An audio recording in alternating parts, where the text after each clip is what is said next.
입니다. 최근 한국은행이 기준금리를 3.5%로 최종 동결했습니다. 페드 같은 경우에도 FOMC에서 동결을 했죠. 5.5%로 동결을 했습니다. 현재 큐어런트 타겟 레이트는 5.25에서 5.55다. 그래서 지금 5.55가 지금 현재 금리이다 이런 의미인데요. 지금 1월 30일 날 예정돼 있는 것은 다시 한번 동결이 89%를 차지하고 있죠. 이 페드와치의 비율은 계속해서 변화합니다. 그래서 계속 확인을 해야 하는데 지금 현재로서는 다음번 FOMC 회의에서는 기준금리를 동결할 가능성이 높다라는 거고요. 3월 달을 한번 볼까요? 3월 달에 보면요.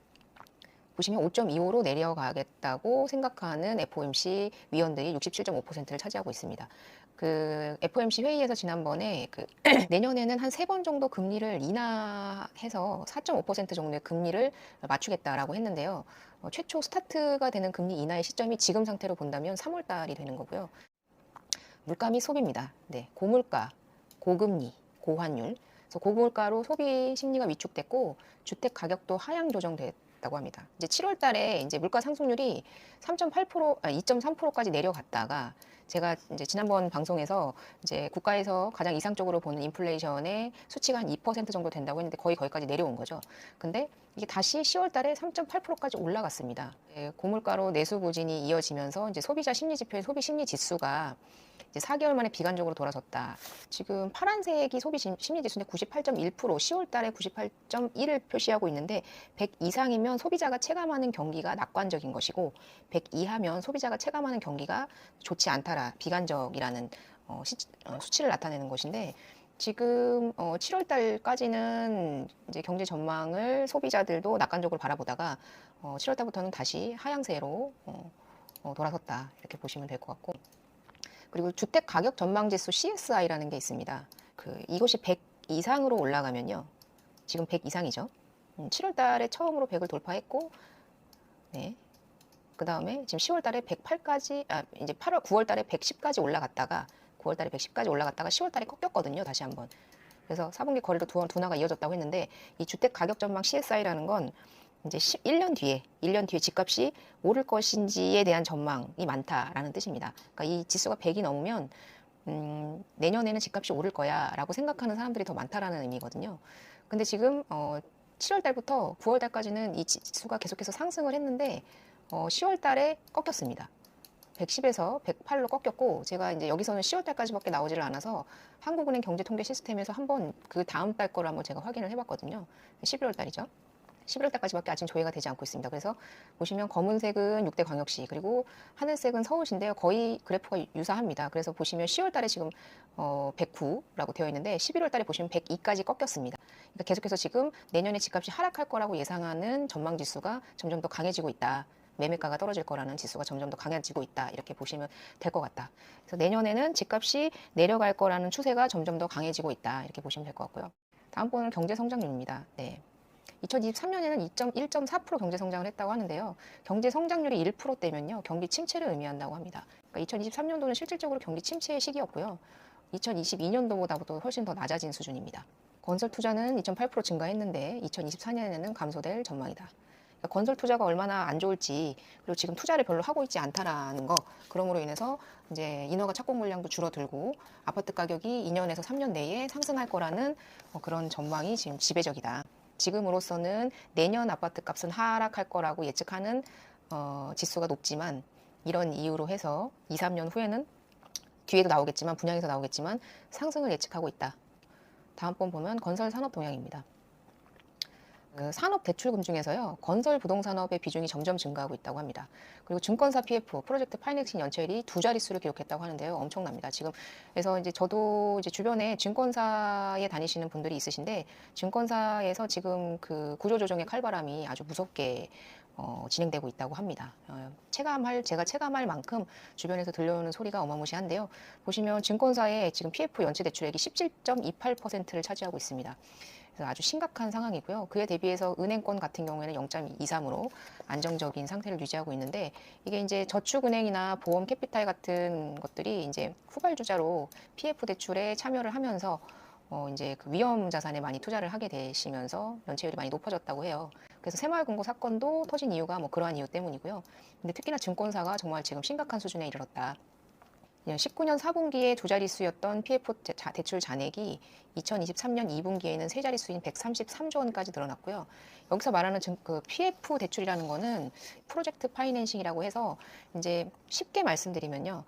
사업성을 보고 대출을 내주는 겁니다. 이제 보통 담보 대출은 건물이 이미 존재하고 그 건물 가액에 맞춰서 퍼센테이지로 LTV 퍼센테이지로 대출을 내주는데 이제 그 땅도 없고 그리고 건물도 없고 그냥 내가 이렇게 건물을 지어서 이렇게 수익을 낼 거야. 그러니까 수익자 너희들이 우리에게 대출을 좀 내주면 안 되겠니? 라고 얘기하는 그러니까 그런 프로젝트만을 보고 대출을 대규모 대출을 내주는 것을 프로젝트 파이낸싱이라고 하는데 그러니까 사실 리스크가 크죠. 그리고 그 사이트에 따라서는 그 리스크가 어마어마할 수도 있습니다. 왜냐하면 사업성만 보고 판단해서 대출을 내줘야 하기 때문에. 그래서 PF 대출의 연체율이 두 자릿수에 이를 만큼 지금 심각한 수준에 이르렀다. 그 이유가 고금리 그리고 이제 물가가 오르면서 원자재 값도 올라가면서 지금 그 PF 대출에 대한 만기 상환을 해야 하는데 그것을 갚지 못하고 부실화되고 있는 상황이다. 이렇게 보시면 될 것 같습니다. 이제 태형건설도 최근에 어제 뉴스자로 계속 워크아웃에 대한 얘기가 솔솔 나오고 있는데 중견 건설사인 만큼 큰 문제가 없기를 바랍니다. 다음 번으로는 미분양 리스크입니다.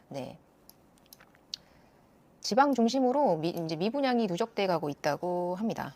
그래서 고금리 그리고 공사비 인상에 따라서 수익성이 저하돼서 이제 주택 공급에는 소극적인데 이미 이제 지어져 있는 건물들 있지 않습니까? 그거에 대해서는 이제 미분양이 쌓이는 거죠. 있는데 실질적으로 수치상으로도 인허가 착공 물량이 큰 폭으로 하락하고 있고 건설 수주액 또한 하락하고 있는 추세를 보이고 있다. 그래서 여기 보시면 2025년 이후에 공급 부족 이슈가 부각될 우려가 있다라고 부동산 R124 경제 동향에서도 얘기를 하고 있습니다. 매매 시장입니다. 아파트 거래 시장 금리 및 대출 여건에 따라 민감하게 반응했다. 아파트 매매량 거래 연간 추이가요 엄청 많이 상승을 했죠. 그래서 2023년 1분기에서 3분기까지는 2022년도보다 40% 정도 증가했다고 합니다. 그래서 6억에서 9억 중저가 아파트의 거래 비중이 상대적으로 늘어났다. 특례보금자리론을 제공을 했고 그것이 6억 원, 9억 원 이하의 일반형 주택의 거래를 이제 확대시켰다. 이게 지금 9월 달에는 11%까지 늘어났던 게 10월 달에는 7%로 줄었고 특례보금자리를 사용하신 분들도 신규 주택 구입 목적으로 건수도 점점점 늘어나고 있고 그래서 주택담보대출을 연소득 7천만 원 이상의 가구들이 특히나 3040 세대들이 적극적으로 활용을 했다고 해요. 그래서 여기 보시면 7천에서 1억 미만 1억 이상인 분들이 주담대 이용 가구 중에 68.2% 정말 압도적으로 많으신 분들이 그 주담대를 이용을 하셨고 특히나 전국 3040 세대의 생애 최초의 매수자 비중이 70.6%로 어마어마한 비중을 차지하고 있습니다. 전세 시장입니다. 이제 월세가 정말 목표까지 찼습니다. 다세대 주택. 최근에 이제 전세 사기로 이슈가 됐던 다세대 주택 같은 경우에는 공시지가도 많이 떨어졌고 보증보험 이슈 때문에 전세가가 정말 폭락을 했거든요. 불안해서 아파트 쪽으로 넘어오는 비중이 커지면서 그리고 월세 부담 확대에 따른 수요로 인해서 아파트의 전세 거래 비중이 상승하고 있다. 그리고 8월 이후에 전세값이 상승 전환했다고 실질적으로 그래프에서 보여주고 있습니다. 정고점 대비 88% 수준까지 회복을 했다고 합니다. 전국적으로 봤을 때요. 지방 전세값이 오히려 회복이 빨랐다. 그 이유가 수도권에 비해서 가격 하락폭이 크지 않았기 때문에 지방인데요. 거의 전고점에 거의 다다랐습니다. 오히려 서울하고 대구, 인천, 경기가 아직 그 전고점에 다다르지 못한 걸 보여주고 있는데 그 이유가 수도권에 비해서 지방의 가격 하락폭이 크지 않았기 때문에 전세 가격이요. 그래서 회복도 빨랐다. 이렇게 보시면 좋을 것 같아요. 그리고 분양시장입니다. 2023년에 22만 7천 가구가 분양 예정이라고 하는데요. 전년 대비 38% 감소했습니다. 건설업체의 침체가 계속해서 이어지고 있다.